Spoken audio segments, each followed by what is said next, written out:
Welcome once again to Lehto's Law. Here's Steve Lehto. Sean sent me a story from CBS News, and this is one that really makes you wonder. County deputy charged with DWI after rolling his squad car multiple times. See, it's one thing to get your car to flip over, but to get it to roll and tumble, that's actually something that takes effort. So Riley Moser wrote this, and the story's out of a county in Minnesota I've never heard of before. Kandiyohi? I hope I'm pronouncing that correctly. A central Minnesota sheriff's deputy is accused of crashing his squad car while driving under the influence of alcohol last month. Now, the man is a deputy. He's 39 years old. And he's charged just a couple days ago with fourth-degree DWI, which is a misdemeanor, and a third-degree test refusal, a gross misdemeanor. And that's one of the things I'll get asked about, but I'm going to let you know right now, that varies from state to state as to what happens to you if you refuse a test. And also what type of test it is, because this was not a roadside test. This was an in-hospital test. Charges say authorities were dispatched to a crash involving a squad car with a uniformed deputy inside of it. And that was on County Road 4 near the intersection of 1st Avenue East in Genesee Township around 6:21 p.m. back in the middle of July. Upon arrival, responders found the man unresponsive inside the vehicle, which appeared to have rolled multiple times into a field, according to court documents. Now, you have to understand, rolling a car over and over again, like I said, it takes some effort, usually. It doesn't happen every day. The sheriff's office says that the man was extricated from the vehicle and airlifted to a hospital for treatment of injuries, which were not life-threatening, but they still airlifted him just in case. A witness told investigators that he saw the man's squad car run a stop sign and swerve all over the road. That's the quote, all over the road, crossing the center and fog lines and driving onto the grass shoulder before the crash. Another witness said he saw a squad roll 5 or 6 times. 5 or 6 times. And by the way, I mentioned before that there's a center line to a road, and then there's the line on the right-hand side, and then there's the shoulder. That line on the right-hand side is usually referred to as a fog line, F-O-G, fog line. Hey, I don't make these things up. I'm just telling you. Investigators said the markings on the road, shoulder, ditch, and field were consistent with what the witnesses had described. So there's no evidence of another car being involved. There's no evidence of, the monsters from a movie. There's no evidence of dinosaurs. There's no evidence of anything that would have caused this to happen except for extremely inept driving. And, of course, that could have something to do with alcohol in the bloodstream. While at the hospital, according to the charges, a state trooper informed the man that he had obtained a search warrant for his blood, and the man then refused the sample, which is considered a crime. So the police went and got a search warrant. And by the way, you might say, why do that? Well, number one, like I said before, if you got time to get one, get one. Because it eliminates that argument about why didn't they get a search warrant? Number one. But number two, and this is extremely important, if the guy was unconscious and you wanted to take blood, now doctors might take blood for testing purposes, but the question is it reasonable or unreasonable to take blood from somebody while they're unconscious? So you get a search warrant. But of course, now the guy's conscious and he goes, no, you can't do that. So charges filed say that during that interaction, the trooper who was investigating observed an odor of alcoholic beverage coming from the man, and that he had slurred speech and bloodshot, glassy eyes. Now, of course, you know, as well as I do, that an attorney who's going to argue this case would say, well, of course he had slurred speech and bloodshot, glassy eyes. He would just been in a very serious car accident. I mean, that's the obvious argument, right? But the odor of the alcoholic beverage, I like the way they phrase that, because often they'll say, I smell alcohol. And people will often say, but Steve, alcohol doesn't smell by itself, the actual compound alcohol, okay? But we all know when you say the smell of alcohol, it means the smell of alcoholic beverages. Like beer has a smell, right? So an odor of alcoholic beverage coming from the man. So the county sheriff says the deputy had been on critical incident leave since the crash and will continue to be pending the outcome of an internal investigation and the criminal proceedings. So they're doing an internal investigation, and parallel to that is the proceedings in court. And the sheriff said he's deeply concerned by the accusations and the charges, And he says they do not reflect or align with the values of our office, the character of our deputies, or the expectations of the people we serve. We are taking the situation seriously and cooperating with the investigating agencies, and the sheriff did not say whether the man had been on duty at the time of the crash. That's an interesting question, because it's not uncommon that there's situations where somebody might be driving the vehicle off duty, but if they're driving the vehicle on duty, then why is he drunk on duty? That's a serious, serious problem.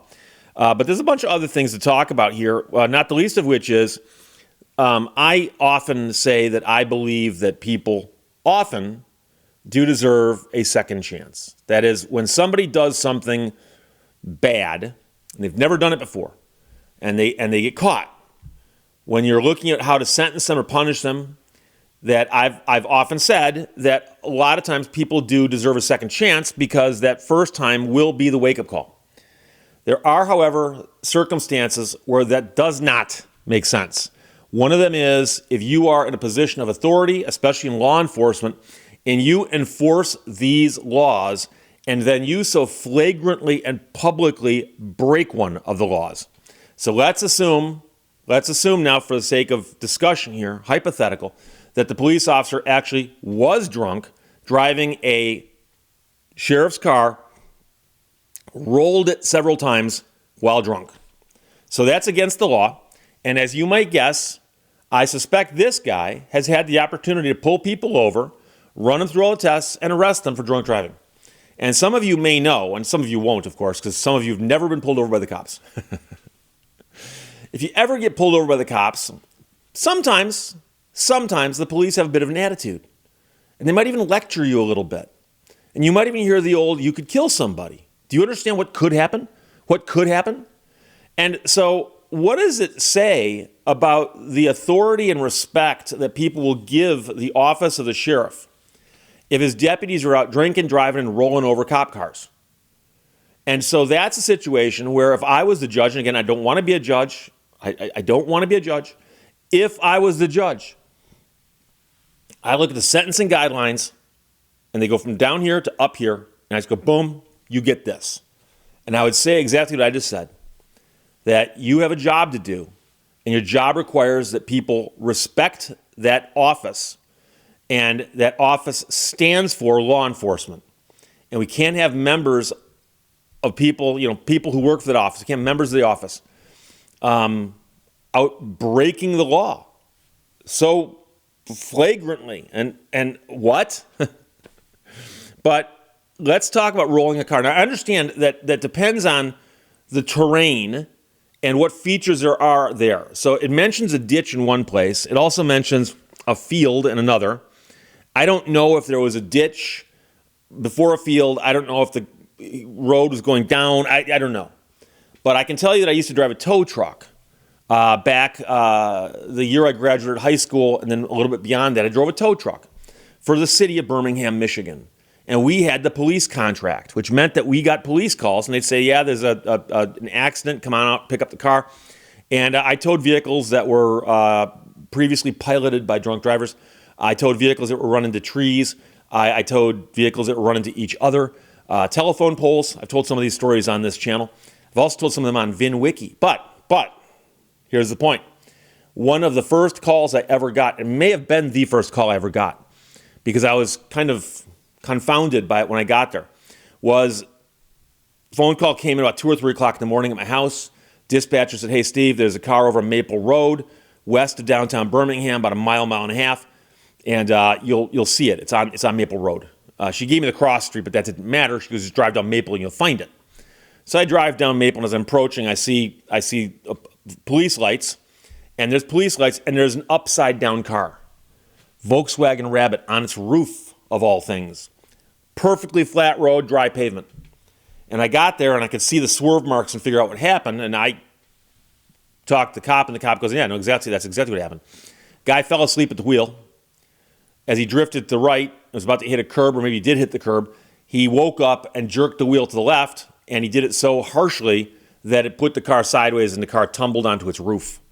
And I don't know if it rolled more than once or not, but I know that it's crazy what can happen when things go wildly out of control, even in a little vehicle. But I'm assuming the squad car is a little bit bigger of a vehicle.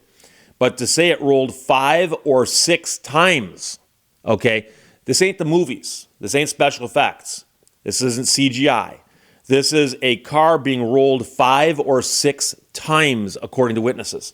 How fast was that car going? And don't tell me it was doing under the speed limit. I highly doubt that. So I suspect, you said, Steve, what do you think happened here? The guy'd been drinking, he was driving, he was speeding, and he lost control of his car and put it off the road and rolled it 5 or 6 times. That's all very, very serious stuff. He's lucky to be alive, but that doesn't do anything, in my mind, to mitigate how he should be punished. They need to throw the book at him and throw the book hard. So we'll see what happens. I hope we see updates. Sean, thanks for sending it from CBS News, and Riley Mosier wrote that. Kandiyohi County deputy charged with DWI, and also that refusal thing. After rolling his squad car multiple times, and they think he may have been drinking.